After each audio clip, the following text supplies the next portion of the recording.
1 ঘন্টা। আপনি মারা যাওয়ার পর যখন সবাই আপনাকে কবরে রেখে আসে, তার ঠিক 1 ঘন্টা পর আপনার জন্য আপনার পরিবার, আত্মীয়স্বজনের কান্নাকাটি কমে আসে। আপনার পরিবার অতিথিদের আপ্যায়ন করতে বাসায় ফিরে যায়। আর এদিকে আপনার শরীর নীরবে মাটির পোকামাকড়ের সাথে মিশে যেতে শুরু করে।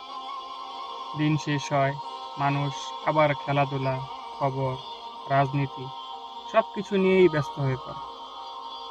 আপনার প্রতিবর্ষ ক্রিয়া থেমে যায়, শরীর ঠান্ডা হতে শুরু করে। কয়েকদিন পর আপনার কর্মস্থল আপনার জায়গায় অন্য কাউকে খুঁজতে শুরু করে। আর এদিকে কবরে আপনার শরীর ফুলে ওঠে, চামড়াগুলো টানটান হয়ে যায়, অঙ্গ প্রত্যঙ্গগুলো ধীরে ধীরে তরল হতে শুরু করে।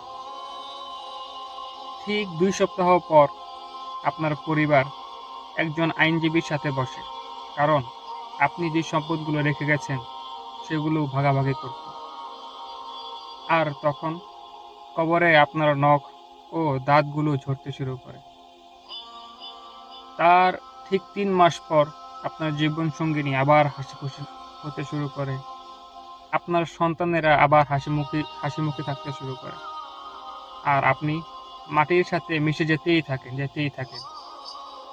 ঠিক 1 বছর পর কেউ আপনার কবরে এসে বলে, এই তো মনে হয় কিছুদিন আগের কথা, সেই দিনেরই তো কথা। আর ততক্ষণে আপনার শরীরের অ্যাসিড আপনার কাফনের কাপড় নষ্ট করে ফেলেছে। 10 বছর পর কোনো এক বন্ধু আপনার ছবি দেখে বলে, এই ছিল তো সেই দিন যখন আমরা একসাথে ঘুরতাম, চলতাম, ফিরতাম।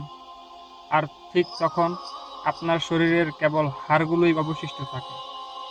পৃথিবী কেন এত দ্রুত বদলে যায়? তাহলে বলুন, আপনি আসলে কাকে খুশি করার জন্য বেঁচে আছেন? সেই মানুষগুলোকে খুশি করার জন্য বেঁচে আছেন যারা আপনাকে কয়েকদিনেই ভুলে যায়, নাকি সেই আল্লাহকে যিনি আপনাকে চিরকাল মনে রাখেন?